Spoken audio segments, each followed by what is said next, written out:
Yo, como madre, no voy a permitir que mis hijos mueran con 10 años. Nuestra única misión en ese momento era salvarle la vida a nuestros hijos. No iban hacia adelante en su desarrollo, sino que iban hacia atrás. Cuando tenían 4 años y medio, pues algo empezó a ir mal. Que en Estados Unidos, pues estaba legalizado el aceite de CBD y nos fuimos dejándolo todo. Llegó el momento de empezar el ensayo y nos dijeron que ellos se quedaban fuera.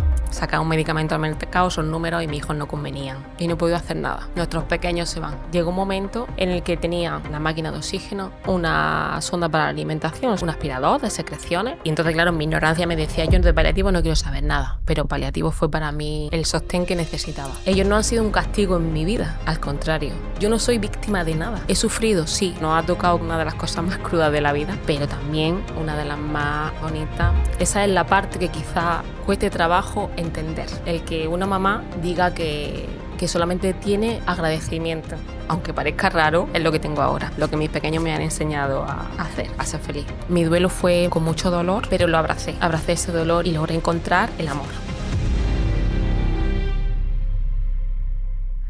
Muy buenas, bienvenidos a Ahora Me Entero, gracias por estar ahí. Ya sabéis, si tenéis un testimonio del que podamos aprender, una historia de superación o un trabajo interesante, escríbenos un correo a info@lutirproducciones.com o un WhatsApp al 621-681-044. Y ya le quiero dar la bienvenida a Vanessa. Vanessa, gracias por estar con nosotros. Gracias a vosotros. Gracias por venir hasta Sanlúcar. Para nosotros es un placer tenerte aquí porque creo que vamos a aprender mucho de ti, de tu testimonio. Un testimonio complicado, duro, es decir, ¿por qué no decirlo, no? Un testimonio duro, pero hay un aprendizaje detrás que al final es lo que buscamos. Así que te tengo que dar las gracias por estar con nosotros. Gracias a vosotros por invitarme. Bueno, tenemos por aquí un libro, que ya más tarde hablaremos de él. Y tenemos aquí a dos pequeños. Sí. Cuéntame quiénes son ellos y qué pasó. Bueno, pues ellos son Pablo y Álvaro, son mis pequeños y a la vez mis grandes maestros. Y bueno, pues ellos nacieron sanos, parto natural, todo muy bien, crecieron bien, su desarrollo bien, pero cuando tenían 4 años y medio, 5, pues algo empezó a ir mal, todo su desarrollo iba hacia atrás, les costaba trabajo andar, empezaron a ir hacia atrás en su lenguaje, se desorientaban con sitios que ya conocían, se desorientaban y también se empezaron a hacer pipí, ya no controlaban esfínteres. Entonces, pues le empezaron a hacer muchas pruebas, electros, con muchos médicos y no daban con lo que podía ser. Le vieron que tenían muchas convulsiones internas, crisis epilépticas, pero internas, no se le exteriorizaban, se vieron únicamente en los electros y decían que por ahí podía ser, que eso podía ser, pero en realidad no decían qué. Y bueno, ellos cada vez iban a peor y cuando, pues no sé, con 5 años y pico decidimos que no íbamos a Estados Unidos por encontrar allí algo, ¿no?, que pudiera ayudarles. Ahora hablaremos qué pasa, cómo llegas hasta Estados Unidos, primero cómo fue todo el trámite o el proceso en España para conseguir ese diagnóstico que finalmente tuviste aquí fuera, pero me gustaría que ya de inicio me describiera qué fue la enfermedad que finalmente se diagnosticó y ahora explicaremos cómo, pero cómo se llama y qué era. La enfermedad se llama lipofuscinosis infantil tardía, en Estados Unidos y en inglés se llama Batten. Esa enfermedad, pues, es como una acumulación de residuos en las neuronas, es una enfermedad rara, genética, neurodegenerativa. Se va acumulando residuos en las células, en las neuronas y ahí las enzimas que hacen esa limpieza de las neuronas no pueden trabajar y entonces las neuronas las células del cerebro se van acumulando de residuos. Y cuando se llenan de esos residuos ya pues se muere. Esta es mi forma de explicarlo así, se mueren las neuronas. Entonces se van muriendo cada vez más neuronas. Entonces de ahí la degeneración. ¿Y cuáles fueron los primeros signos que vosotros os disteis cuenta de que dijiste esto? Porque al principio parecía que como que os decían que no era nada, ¿no? O algo así. Sí, decía el neurólogo que habían sido prematuros, que podía ser normal, pero o sea, veíamos que no era normal porque Si antes a lo mejor bajaban 2 escalones de un salto, llegó un momento en el que no bajaban ni uno. Se tenían que agarrar. Luego perdieron la visión, o sea, se veía que tenían pérdida también de visión. De hecho, les pusimos gafas. El optometrista nos dijo que necesitaba gafas, pero todo era hacia atrás. El vocabulario, todo eso era lo que como que nos sirvió de alarma. Ujú. El que no iban hacia adelante en su desarrollo, sino que iban hacia atrás. Ellos controlaban perfectamente esfínteres y llegó el momento en que no lo hacían. Ellos en el cole, cuando iban a lo mejor al servicio, tenían 5 años, necesitaban que un compañero le ayudase a que le dijese dónde estaba el servicio porque se desorientaban. Entonces, ir perdiéndolo todo. Esos fueron los primeros signos y lo que nos alarmó. ¿Y qué hicisteis? ¿Hablasteis primero con el neurólogo? ¿Cómo fue el recorrido por España para el diagnóstico? Para intentar buscarle una respuesta a todas esas cosas que estaban surgiendo. Pues su neurólogo de referencia, pues eso, electro y cosas, y no daba con la tecla. Bueno, en un principio nos decía que era normal, Ujú. en Madrid, con otros 2 neurólogos.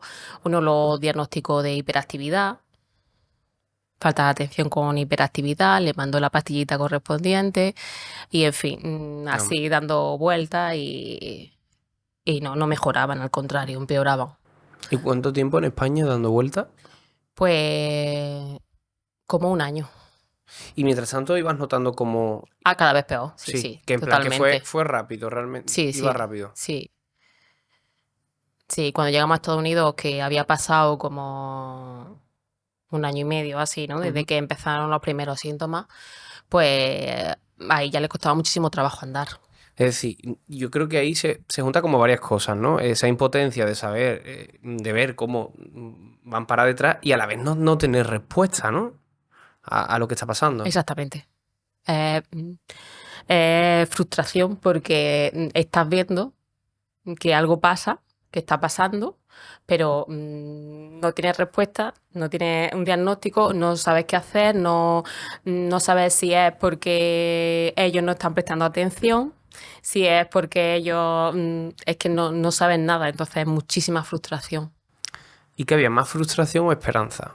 ¿O 50-50? ¿O cómo era eso? Cuando no hay diagnóstico no puedes tener esperanza porque como no sabes lo que hay, es más miedo y frustración que esperanza. Sí, cuando no hay diagnóstico sí. Y decidisteis salir de España, ¿no? Mm. ¿Cómo fue eso? ¿Cómo fue esa decisión? Cuéntame.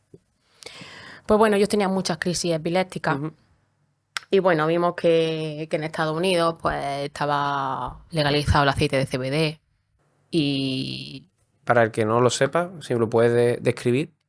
el aceite de CBD es simplemente bueno, ahora ya aquí ya sí está legalizado. De hecho, cuando nos Ujú. volvimos de Estados Unidos aquí a España lo comprábamos aquí.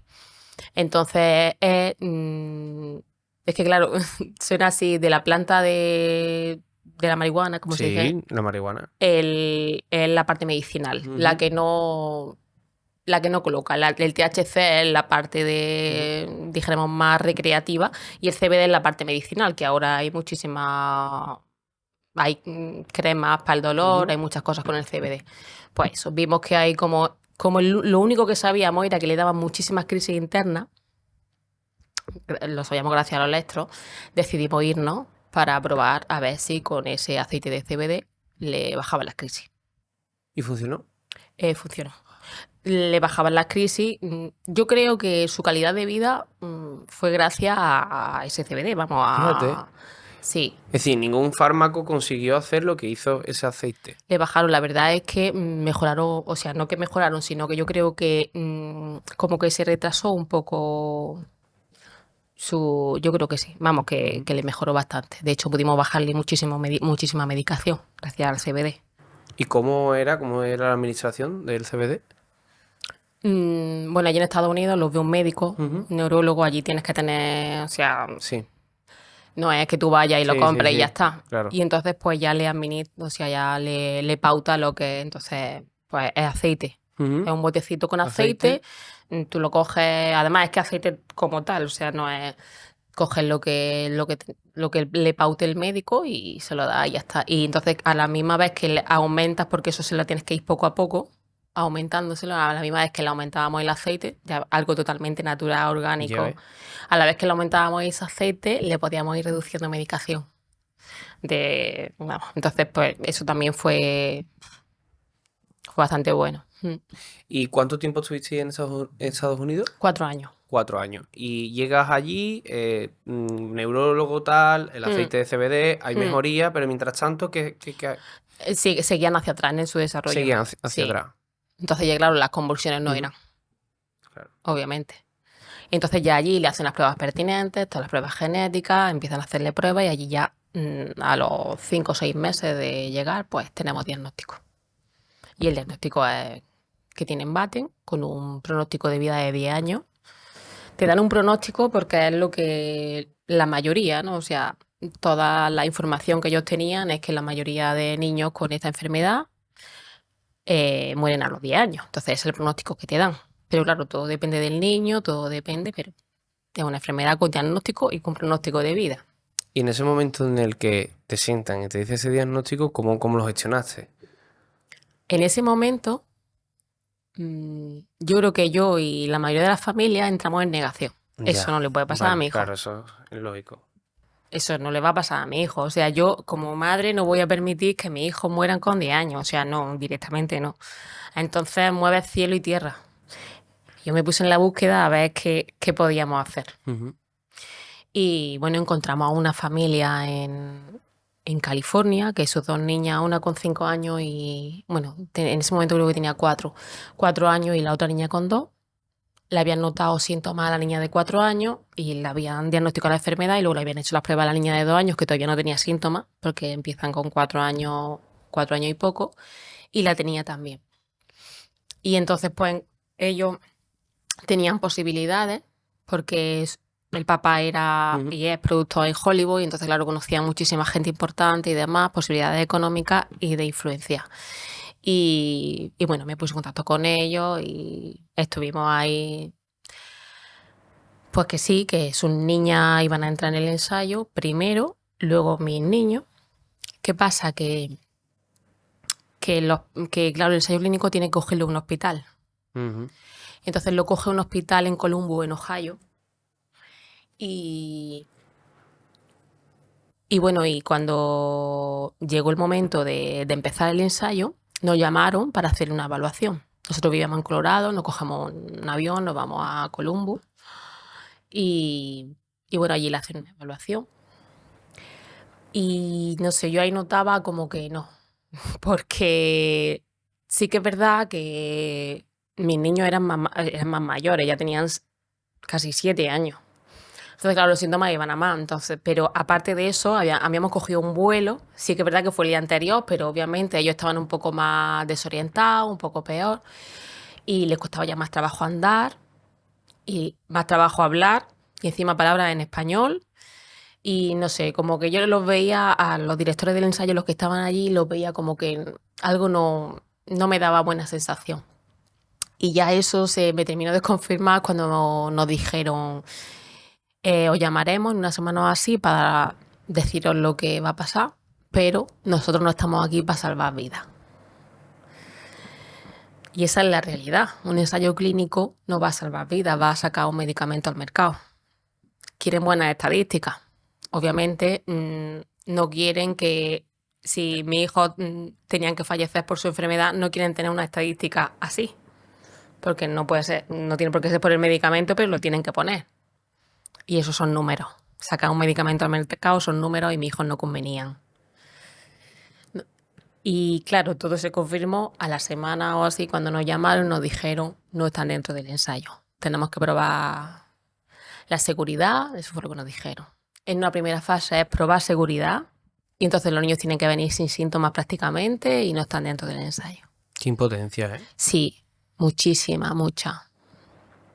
Porque claro, sí comprenden, ¿no? Que obviamente un ensayo clínico, ¿no? Pero tú lo que quieres es salvarle la vida a tu hijo. O sea, tú lo que luego en realidad el ensayo no sirvió, porque por desgracia la niña de los Grey, la mayor falleció hace 5 o 6 meses también y la pequeña pues está también mal, que luego la progresión de la enfermedad siguió, ¿no? Aunque ya entraron en el ensayo clínico y les pusieron... Eso no sirvió, ¿no? Pero sí que en ese momento te sientes con una impotencia tremenda, ¿no? Que dices, ¿cómo puede ser? ¿Cómo puede ser? Pero así fue. no entraron.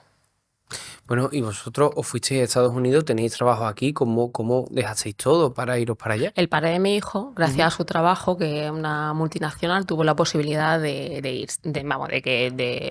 de su trabajo, de movernos allí. Entonces, como encontramos esto, él lo planteó en su trabajo, le dijeron que vale, que ok, y nos fuimos, dejándolo todo. Aquello fue otro idioma, otra cultura, lejos. Fue tremendo, pero claro, nuestra única misión en ese momento era salvarle la vida a nuestros hijos. La única. Nos daba igual el resto. Y cuando te dicen que el ensayo clínico, ¿no? Como hemos dicho, un jarro de agua fría, ¿qué pasa ahí? ¿Cómo te recompone? ¿Qué es lo que empiezas a pensar? ¿Qué buscas? ¿Qué haces? Pues yo seguía en la etapa de no lo voy a permitir, obviamente. Seguía en la negación, ¿no? Sí. Y bueno, pues ahí pensé, yo había, en la carrera había conocido, quiero decir, de los libros de Glendoman, ¿no? Que era un neurólogo, bueno, en realidad era fisioterapeuta, pero había creado unos institutos en Filadelfia que se llamaban los Institutos para el Desarrollo del Potencial Humano.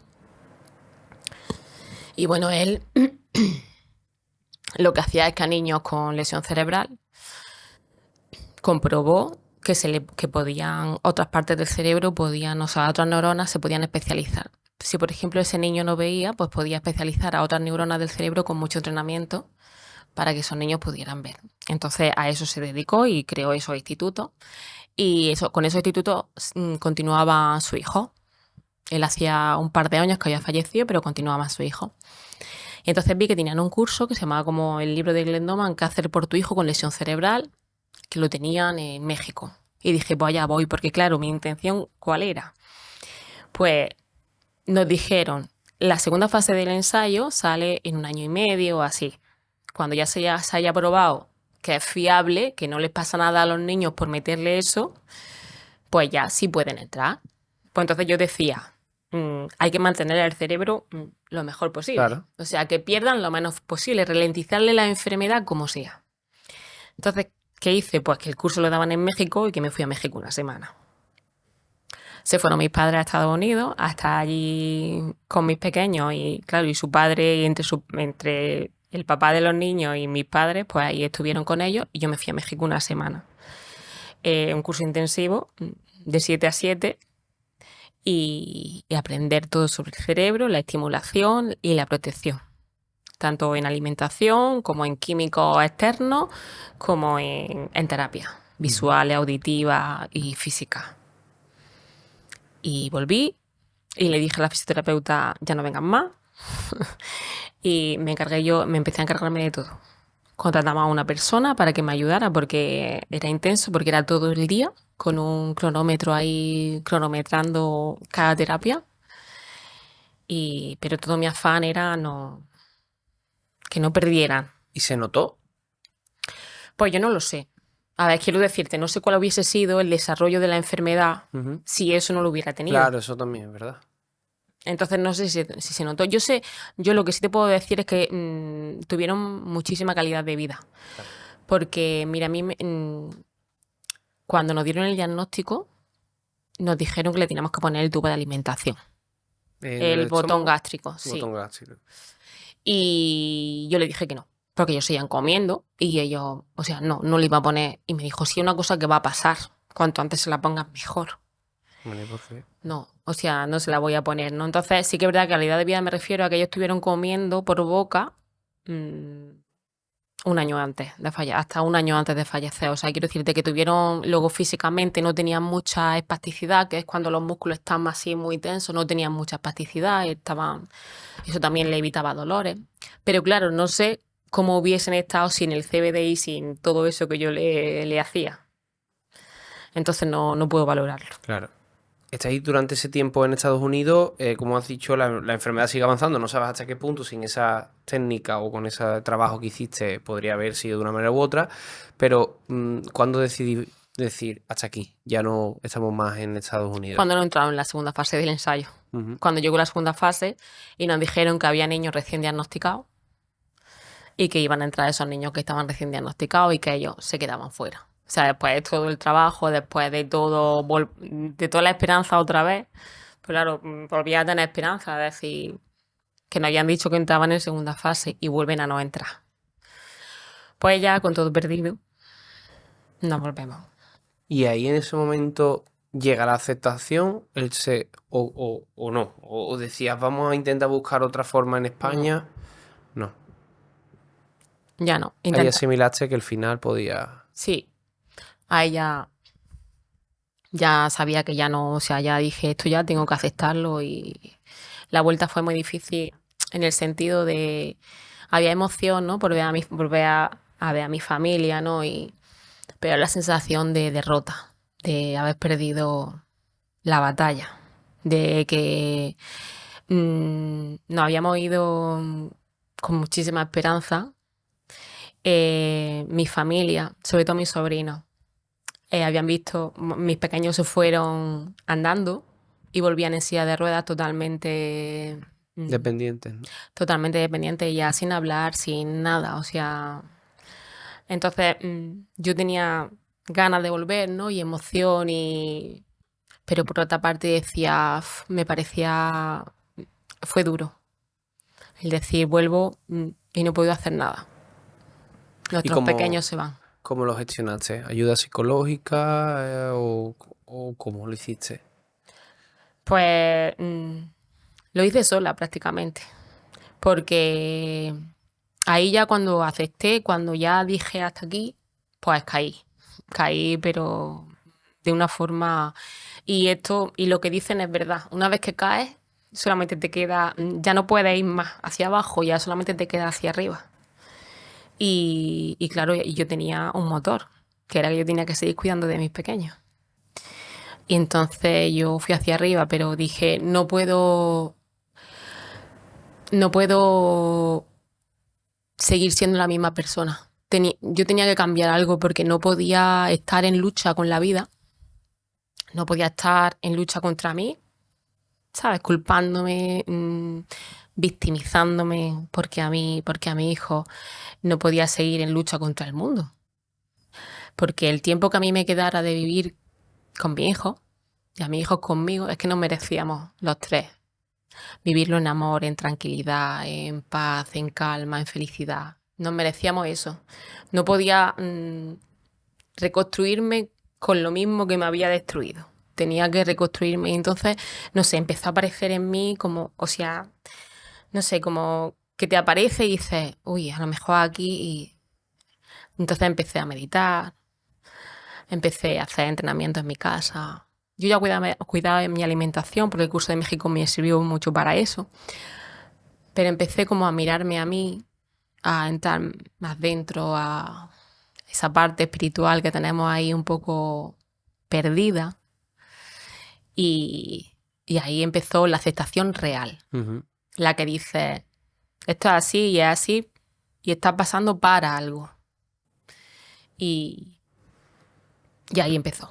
O sea, empecé a reconstruirme y poco a poco, luego ya sí que es verdad, bueno, si quieres, no sé, empezó una psicóloga, pero fue la de paliativo, Sí. que de vez en cuando venía a mi casa Sí, y porque hablábamos. llegasteis a España y del tirón ya entrasteis en esos cuidados paliativos de los que me estabas diciendo, o estuvisteis un tiempo, o cómo Pues fue. llegamos y me llamó una pediatra del Hospital de Jaén y me dijo que iba a empezar, que quería empezar una unidad de paliativos pediátricos, y yo le dije, a mí, yo contigo, lo que quieras, pero a mí no me hables de paliativos. Ya, esa palabra que nos da tanto miedo, ¿verdad? Claro, pero era también por mi ignorancia, porque en realidad los paliativos para mí fueron luz. O sea, menos mal que tuve paliativos, porque si no, es que paliativo no significa final de vida, que puede ser, pero no lo significa. Entonces, de hecho, los paliativos deberían estar desde el diagnóstico. Hoy por hoy están desde el diagnóstico. En aquel momento no había en Jaén un equipo de paliativos, pero hoy por hoy están desde el diagnóstico. Porque la casa entera se derrumba. Claro. Se derrumban los padres, los abuelos, los hermanos, se derrumba la casa entera. La economía, porque llega un momento en el que alguno de los dos tiene que dejar de trabajar, porque hay que cuidar. Se derrumba en el cole, ¿cómo explicas? ¿Cómo dices? Hay muchos desafíos. En una enfermedad estamos hablando Mis hijos, por ejemplo, fueron desde los diagnosticados desde los 6 años hasta los 14. En todo ese tiempo hay muchísimos desafíos Ya ves. y un equipo de paliativos Coño. te ayuda en todo. En todos esos desafíos están. Y entonces, claro, en mi ignorancia me decía, yo de paliativo no quiero saber nada, pero paliativo fue para mí el sostén que necesitaba. Y para que entendamos esa unidad de paliativo de la que esa persona estuvo al frente y te ayudó y ese equipo, ¿cómo consiste? Es decir, ¿cómo es? ¿Hay psicólogo? Explícanoslo. Debería haber psicólogo, no hay. Bueno, Yo es no que hay en te Jaén. estoy haciendo estas preguntas, pero vamos, sé la respuesta porque trabajo en un hospital y sé cómo está abandonado todo el tema de los cuidados paliativos, ayudar a que las personas aliviarse el sufrimiento. Pero bueno, me gustaría que lo explicases tú. Y si está el cuidados paliativos de Ujú. adultos, está pues, el pediátrico ya no, ni te cuento. Efectivamente. Más que nada porque los papás sostenemos mucho. Entonces, Ya. claro, como estamos los papás ahí cuidando, Mm. día tras día, 24/7, pues claro, como que no se nota la falta que hay, pero hay muchísima necesidad. Entonces, en Jaén, te hablo de Jaén porque sí que es verdad que necesitamos una legislación que unifique, porque en Barcelona es una maravilla. Madrid también, bueno, Madrid también es que tiene una fundación, la Fundación Porque Viven, que está ahí también, lleva muchos años y está muy encima, pero hay comunidades que son una maravilla y aquí en Andalucía también depende de la provincia, no todo está unificado. Entonces nosotros en Jaén tenemos una pediatra, una enfermera y trabajadora social que en mi época, o sea, cuando mis pequeños estuvieron, hacía de las veces de psicóloga, pero ella porque ella lo hacía así, no porque fuera su trabajo. Ella es psicóloga clínica también, pero ella está contratada como trabajadora social. Ujú. Ahora ya no puede hacerlo porque el trabajo no le permite, entonces no hay psicólogo. Tú imagínate algo tan fuerte, tan devastador como es que te digan que tu hijo no se puede curar, que no haya un psicólogo ahí para sostener. Es tremendo y parece que dices, ¿cómo puede ser? Pues. Y de ahí, mm, el necesitar que haya un equipo de paliativos pediátricos 24 horas, 7 días a la semana. Porque es que lo necesita. Porque es que mi hijo, llegó un momento en el que tenía un osímetro para medirle la saturación de oxígeno, una máquina de oxígeno, una sonda para la alimentación, o sea, una máquina para la alimentación, y un aspirador de secreciones, y todo eso tienes que aprender a manejarlo. Tú, como madre, como padre, tienes que aprender a manejar todo eso. Si tú no tienes un equipo detrás que vayan a hacerte, porque claro, en realidad mi hijo y muchísimos niños que están en paliativo están en hospitalización domiciliaria, porque es así. En vez de estar en un hospital, están en tu casa. Pero claro, tú necesitas un soporte, Claro. porque puede pasar cualquier cosa en cualquier hora del día, sea festivo o no. ¿O no? Y en cambio, en Jaén eso tampoco lo tenemos. No Y si vas tenemos. a urgencia, no hay la atención indicada y saben gestionarlo de la misma manera que sabe un equipo de paliativo. Efectivamente. Y aparte de eso, llega un momento que los niños es muy difícil moverlos, Total. trasladarlos a urgencia. Entonces, lo que yo tenía que hacer muchas veces era llamar a urgencia, o sea, al 061. Y hay muchos, ¿no? Porque, bueno, hay muchas personas que no admiten que tú sabes más de tu hijo que cualquier. Entonces yo decía, yo lo único que necesito es esto. O sea, a lo mejor si tenían puesta una bomba con una intramuscular de algo, solo necesito esto. Y no, ¿sabes? No entienden que tú entiendes de tu hijo, ¿no? Entonces es muy complicado porque es que tienes que explicarle la historia a la persona que llega de urgencias, ¿no? Entonces el equipo de paliativos de Jaén intenta que los de urgencias, que todos estén al aviso de los niños que hay. Tú piensas que nosotros tenemos en Jaén más de 60 familias en paliativos pediátricos, dispersos por los pueblos.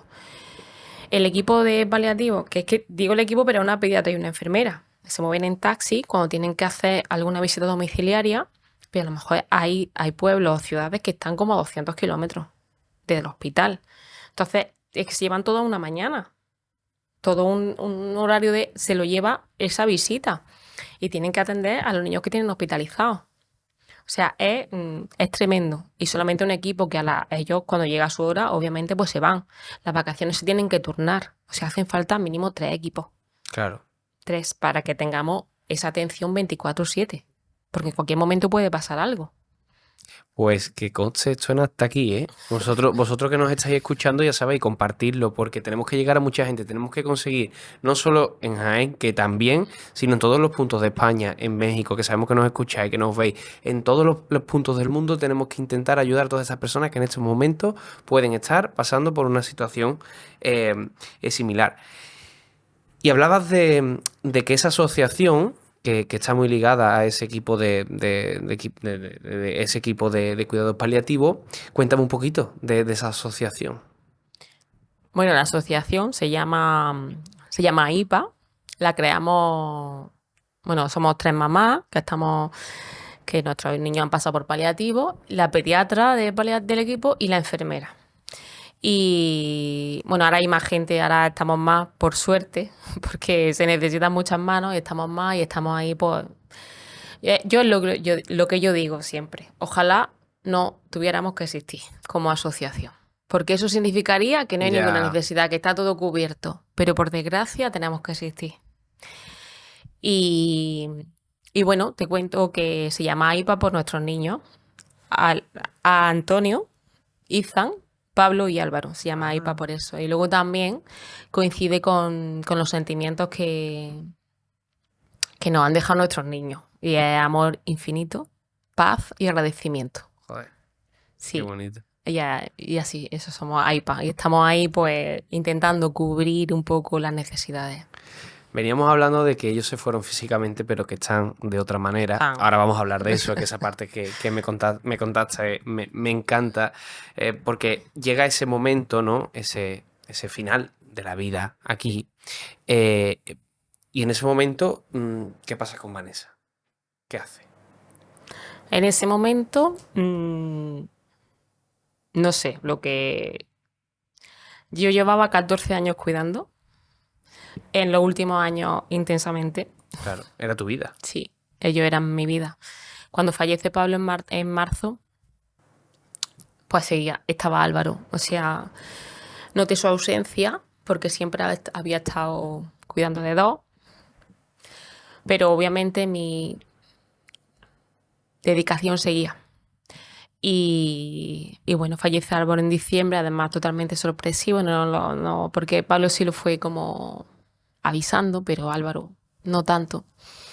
Y, y yo pues, o sea, yo lloraba y yo decía, no quiero el tiempo que tengo. Yo antes no tenía ni tiempo ni para bajar a tirar la basura. No podía salir a tirar la basura, ni siquiera. Fíjate. Y yo decía, no lo quiero, o sea, no quiero, yo quiero que vuelvan, que quiero que estén aquí, quiero seguir cuidándolos, no puedo. Pero gracias a toda esa etapa, ¿no?, en la que ellos me enseñaron tantísimo, pues mi duelo fue con mucho dolor, pero lo abracé.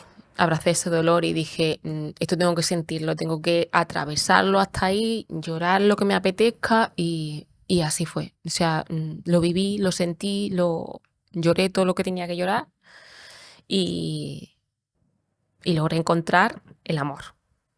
Eso que del dolor al amor, pues ahí. Decíamos antes que esas personas con las que tanto quisiste, ¿no? No podían entristecer tu día a día, aunque por supuesto el dolor estaba ahí, pero no podían enterrarte a ti también, ¿no? En vida, ¿no? No, ellos, mm, ellos eran y son amor, pero no te puedes ni imaginar hasta qué punto ellos eran amor. Amor por la vida. Tú imagínate todo lo que ellos estaban perdiendo. Y ellos seguían riendo, seguían felices, aceptando todo con alegría. Y, y eso no se podía, o sea, esa enseñanza que ellos me dieron a mí, yo cómo iba a obviar eso. Si ellos eran amor, yo cómo ellos iban a ser un sufrimiento para mí. O sea, es posible. Ellos tenían que ser para mí como ellos habían sido en vida. Ellos disfrutaban hasta de una patada a un balón. En este caso creo que era Pablo, ¿no? El que le gustaba la pelota. A Pablo le encantaba. Y lo Sí, cogía y incluso con esa patada que le sí, ayudabais vosotros, él era feliz, ¿verdad? claro. Él le encantaba jugar al balón, le encantaba el fútbol. Y claro, cuando iba perdiendo, pues no. Él ya no podía pegar una patada a la pelota, pero entonces le cogíamos la pierna y le dábamos y él era feliz y se reía y todo. Incluso en la cama, que ya no podían hacer nada, a lo mejor le cantaba una canción o le decía algo y te regalaban una sonrisa. O sea, ese amor y ese agradecimiento que ellos tenían hacia todos y hacia la vida, no podía ser eso sufrimiento, trasladarse en sufrimiento para nada. Para mí, ellos no han sido un castigo en mi vida. Al contrario, Y la sociedad parece que no entiende esa manera de ver la muerte, ¿no? sí. eh, es como que tú tienes que estar. mm, no sé, parece raro, ¿no? Que digas que yo estoy súper agradecida, muy agradecida, porque es que para mí el mayor regalo es, y de lo que más orgullosa estoy, es de ser la mamá de Pablo y Álvaro. Es que para mí han sido un regalo. Y entonces la palabra que me sale es agradecimiento. Yo no soy víctima de nada. No soy víctima de nada. He sufrido, sí, pero he sabido también transformarlo en amor, en agradecimiento. Y entonces, pues, esa es la parte que quizá cueste trabajo entender. El que una mamá que ha pasado por esto, ¿no? Tan devastador, diga que solamente tiene agradecimiento. Y que cada día me levanto, cuando me despierto, y, y elijo ser feliz y ser mi mejor versión. Y tanto para mí, mi mejor versión tanto para mí como para el mundo, para el resto del mundo. Porque yo digo que yo pienso y siento que así mis hijos viven a través de mí. Mis hijos brillan a través de mí, siendo yo mi mejor versión, tal y como ellos me han enseñado. Este libro muestra las enseñanzas, ¿no? Todo lo que ellos me han enseñado a cómo abrazar y cómo amar la vida, sabiendo que cualquier cosa, cualquier situación a la que te enfrentas tiene un propósito de amor, no tiene un propósito de para que sufra y para que lo pasen mal. No, tiene un propósito de amor. ¿Qué podemos encontrar en él? Mi historia, lo que te he Sí, contado, pero aquí hay muchos más detalles y cosas de las que podemos aprender que aquí nos sí, hemos quedado muy cortitos, sí, ¿eh? claro, obviamente ahí está más en profundidad. Y pues todo mi aprendizaje. Pongo muchos autores, que a mí me ayudaron, que yo vi, que a mí me abrieron un poquitito la mente, ¿no?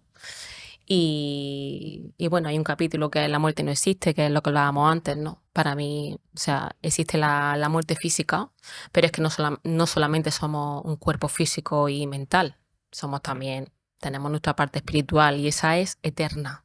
Yo sé que mis pequeños volvieron a su hogar del que vinieron y yo volveré allí. Cuando llegue el momento de que aquí ya, que mi cuerpo físico diga hasta aquí, pues yo también iré a su reencuentro y nos abrazaremos. Y eso viene en el libro, mi experiencia, el aprendizaje que he tenido gracias a ello. ¿Y dónde Y lo podemos encontrar? pues está en Amazon y nada, poniendo el título, Mis pues pequeños grandes maestros. Mis pequeños Ahí grandes podemos maestros. encontrarlo. Sí. Y puede ser que hubiese dos Vanessa, una antes del diagnóstico y que todo esto pasase, y otra que después del diagnóstico y esa Vanessa que hay hoy, o prácticamente la misma manera de vivir la vida. No. Una transformación total. La Pero gente que me total, conocía antes, ahora ya no me conoce. total, ¿no? Total. ¿Y qué es lo que destacaría? Hemos hablado mucho, lo has descrito, pero el cambio más brutal que hace que esa persona que te conocía antes y te ve ahora no diría es otra persona totalmente diferente. Pues te diría que yo no sufro por nada. O sea, También es verdad que cuando has pasado por esta situación, dices que me venga lo que sea. Ya, ¿Sabes? Pero no sufro por nada. O sea, yo fluyo muchísimo con la vida y antes era como un control de todo, ya. de hasta lo más mínimo. De... mm, bueno, mi relación con los demás era como Yo creo que la mayoría de la gente, ¿no? El decir... A ver, lo que... Tú dilo. Eh, Aquí, La mayoría de la gente es como que esa persona tiene que comportarse así como yo para que yo espero. sea feliz. Claro. ¿Sabes? Así era yo.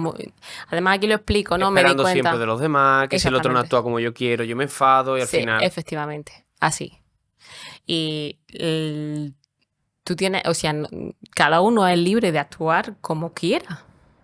O sea, eso no es amor. Ni amor a tu hijo, ni a tu pareja, ni a tu madre, ni a tu padre, ni a nadie. Eso no es amor. El amor es otra cosa distinta. El amor es dejar que los demás sean como quieran ser, como les apetezca ser. Pero es que eso no tiene que influir en tu felicidad. Para nada. Tú solamente puedes elegir. Es que la frase sé que está muy trillada, Ujú. pero la frase de ser tú el cambio que quieres ver en el mundo es así tal cual. Nosotros no podemos cambiar la guerra de Ucrania, por ejemplo. Ahí no podemos cambiar eso, pero sí podemos cambiarnos a nosotros. Nosotros no podemos cambiar cómo, y ya lo digo, no se puede cambiar ni a tu marido ni a tu hijo. No los puedes cambiar, olvídate. Lo único que puedes cambiar es a ti mismo. Cómo tú vas a percibir eso y cómo tú vas a reaccionar a eso. Claro. Siendo tú la mejor versión de ti para ti misma y para los demás. Bueno, y otra transformación, eso en transformación, pero hay otra transformación que yo he tenido es hacia mí.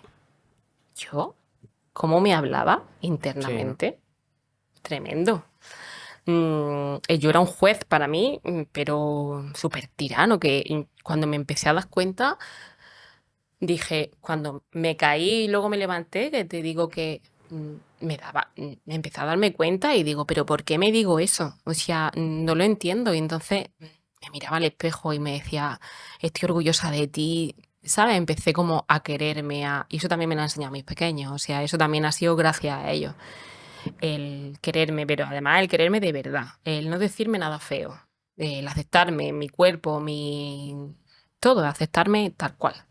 El elegir los pensamientos a los que les doy atención, porque tenemos muchísimos pensamientos al cabo del día. Sí. Más de 60.000 pensamientos diarios. Pero tú puedes elegir a los que le prestas atención. O sea, elige a cuál le prestas atención, al que te está destruyendo o al que te está construyendo.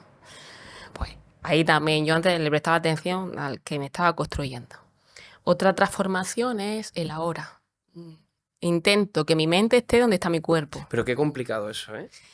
Es complicado, pero siempre podemos hacer algo. Haz Ya. algo con tu cuerpo para que tu mente vuelva aquí. Luego, el ¿Cómo ir... qué? Vamos a dar algún consejito. De que cuando nos veamos que nos Mira, por estamos ejemplo, yendo. estás fregando los platos Sí. y tu mente se va. Pero bueno, yo ahora, bueno, se va a lo mejor a algo que tengo que, pero yo antes era dramática hasta... Sí, además es que siempre, no sé por qué, ahora yo se lo digo mucho a mi madre, ¿no? Que es la que más así. Le digo, ay mamá, es que siempre te pones lo peor. Digo, vamos a ver si Ya. hay dos posibilidades, porque siempre nos vamos a la peor, Es ¿verdad? cierto, ¿eh? Siempre nos vamos a la peor posibilidad. Por el caso, cuando estás fregando los platos, por ejemplo, que tu mente se va, pues, no sé, ponte el agua más caliente, si entre el agua, darle algo, Céntrate en fregar, ¿no? en fregar, claro, es centrar en, sobre todo cuando nos estamos duchando, está todo el mundo metido en la ducha, ¿a que sí? Es verdad. Está todo el mundo. Estás pensando es que mañana tengo que ir aquí, hostia, que se me olvidó hacer Sí, esto. sí. Es verdad. Y hoy nos olvidamos de disfrutar de ese agua calentita, de Claro, pues cuando te des ese momento de cuenta relax. simplemente, porque obviamente la mente se va ahí, eso es inevitable. Y si pudieras hablar con alguna familia ahora mismo, puedes hablar, porque no te pueden estar viendo o escuchando, con alguna familia que esté viviendo una situación similar a lo que tú has vivido, ¿qué le dirías? Pues no sé, a ver, en esto hay familias que están con recién diagnosticados, hay familias que están en un final de vida, hay familias que pueden estar en cualquiera de las fases que yo he pasado. Pero yo lo que le diría es que vivan lo que estábamos diciendo, que vivan en el ahora. Porque cuando tienes un pronóstico es muy fácil, o sea, es muy fácil irte allí cuando llegue el momento. De hecho, el otro día hablaba con una mamá y me decía, es que me da miedo. Digo, lo sé, le daba miedo el momento de... Digo, lo sé, a mí también me pasaba. Digo, pero intenta no pensar. O sea, en ese momento reaccionará y hará lo que sienta hacer y lo que pero no pienses en eso. O sea, porque ahora estamos en otro momento y ahora tienes aquí a tu niña y siente ese momento, no te vayas ahí. Pues eso, en cualquiera de las fases en el que estén del diagnóstico a ese final de vida, que vivan en el presente, que vivan en el ahora, en lo que está sucediendo, que elijan cada día cuando se levantan no luchar contra la vida, o sea, bien que busquen otra, pero no en lucha, sino siempre en amor y nada, que lo lleven lo mejor posible porque somos, o sea, nos ha tocado quizá una de las cosas más crudas de la vida, pero también una de las más, es que no sé si decirlo, pero Dilo. más bonitas, más gratificantes, más transformadoras y somos las elegidas. Y para mí es de agradecer ser la elegida. Sí, porque al final pudiste estar, como has dicho, sacar toda esa parte positiva. Pude estar, acompañé hasta el final, fui yo, tuve la oportunidad. Es decir, claro, es que Me despedí. me despedí, muy importante también eso, Sí, la despedida es súper importante y vivirla con paz y con tranquilidad. Y a Pablo, ¿Cuántas por madres y ejemplo, padres no pueden despedirse de no sus pueden hijos? despedirse y yo me puedo despedir y de hecho Pablo llevaba sufriendo muchos días y era como que como que no quería, se agarraba aquí con uñas y dientes. Y yo le decía, Pablo, por favor, mi vida ya ha hecho todo lo que tenías que hacer. Si no puedes más, ya está, yo voy a estar bien, te lo prometo. Él tenía sus ojos cerraditos y cuando llegó el momento de su última expiración lo abrió y me miró. Para mí me dijo, mami, ahora voy a cuidarte yo. Para mí me están cuidando, me están guiando, me están sosteniendo. Y eso es muy importante, la despedida es súper importante. Súper importante. Y con Álvaro igual. Al final es lo que has dicho, es de las maneras que veamos las cosas y en este caso, como has dicho, es que no puedes hacer otra cosa.